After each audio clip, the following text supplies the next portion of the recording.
Bapak masih percaya sama kepolisian setempat? Saya rasa kalau untuk di Melanau Pak, saya tidak percaya Pak. Untuk Ketapang? Kalau untuk Ketapang ya saya separuh lah Pak. Saya percaya separuh, ya separuhnya mungkin kurang yakin juga. Kenapa Bapak tidak yakin sama kepolisian Melanau? Karena selama ini Pak, kayu ditangkap, yang ketangkap tuh cuman yang kecil-kecil. Yang besar-besarnya walaupun udah ada di depan mata dibiarkan bebas-bebas saja. Terus alasan Bapak kenapa tidak terlalu percaya sama kepolisian di Ketapang? Setengah-setengah kenapa? Ya karena selama ini Pak yang ditangkap orang yang kecil-kecilnya cuman. Yang besar-besarnya tuh nggak ada yang ditangkap. Kepolisian itu kan baik. Iya betul Yang Pak. tidak baik itu oknum. Iya betul.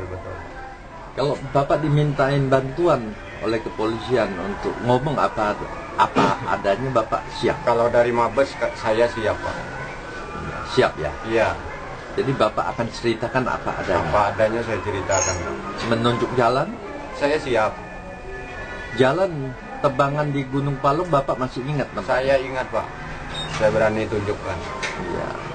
Masih banyak kayu di dalam? Kok kayu masih banyak Pak.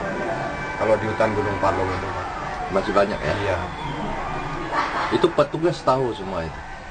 Itu sih kurang ini Bapak, saya nggak juga bilangkan tahu ataupun bilang enggak. Tapi yang jelas orang kerja di sana ya pasti tahu Pak.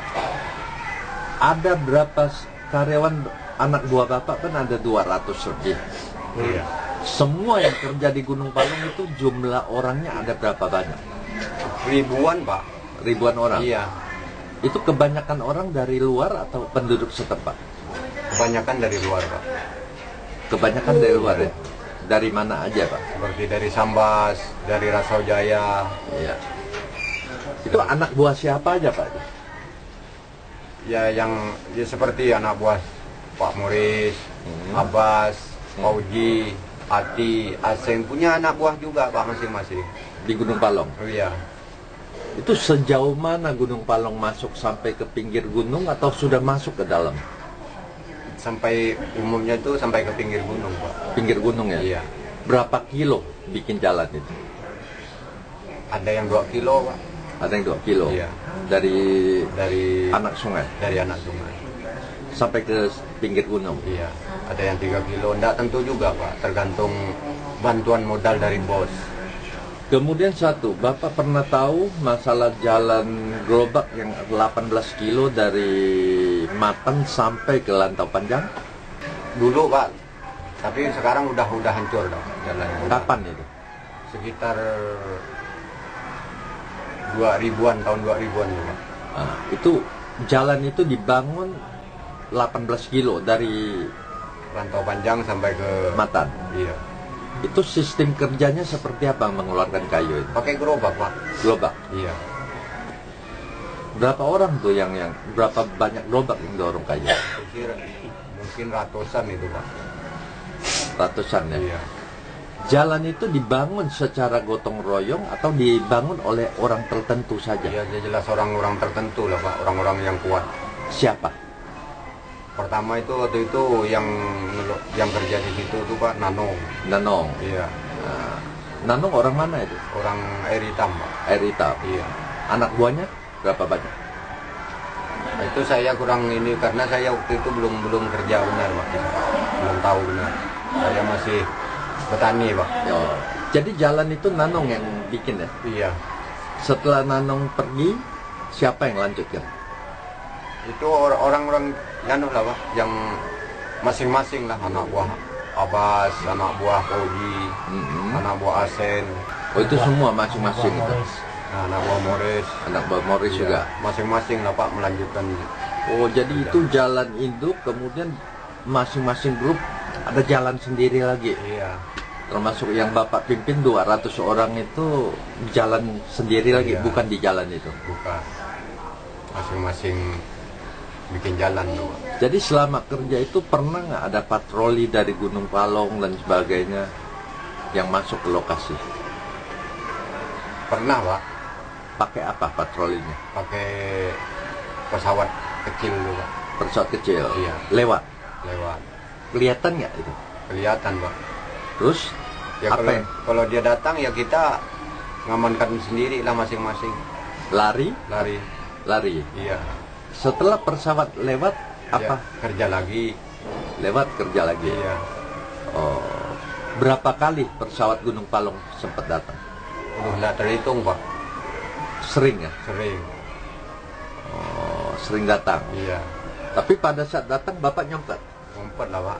Terus karyawan yang lain semua nyempet. Sama ngumpet Pak. Karena kami ini kan orang kecil Pak. Kalau nggak kerja apa mau dimakan. Jadi keadaan di Gunung Palung sekarang masih berjalan terus atau gimana? Masih berjalan Pak. Masih berjalan. Iya. Anak buah siapa aja tuh Pak? Ya mereka yang saya sebutkan ini Pak. Ini Bapak ditahan tanggal berapa? Tanggal 17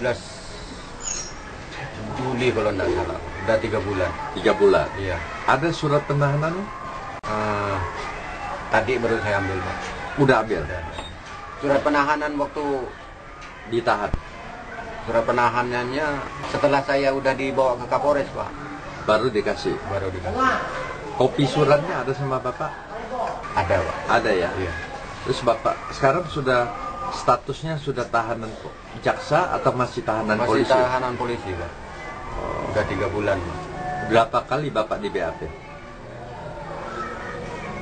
Di Melanau 2 kali, di Kapolres 3 kali. 3 kali. Iya. Ada penekanan? Ya kalau di Melanau saya disuruh ngakui Pak. Disuruh akui. Iya. Kalau tidak akui gimana? Ya saya dimarah-marah Pak. Terus di Kapolres?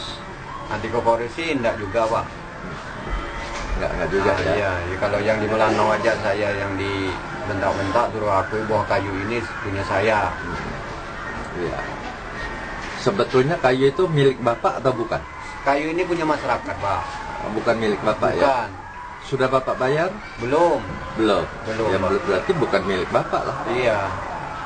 Nah, cuman datang Pak Gatot waktu itu ke rumah Pak. Pak Gatot bilang udah lama akui aja kayu itu. Nah, kalau kamu gak akui tidak apa-apa Pak. Nah, kamu tak akan ditahan karena ini kan untuk bahan teran dan juga untuk kamu bikin pondok ladang. Ya karena saya masyarakat umum Pak, masyarakat awam. Ya saya datangilah Pak ke kantor polisi di Kapolsek Melanau itu saya akui bahwa kayu ini walaupun bukan punya saya bilang punya saya. Tahu-tahu saya langsung ditangkap Pak.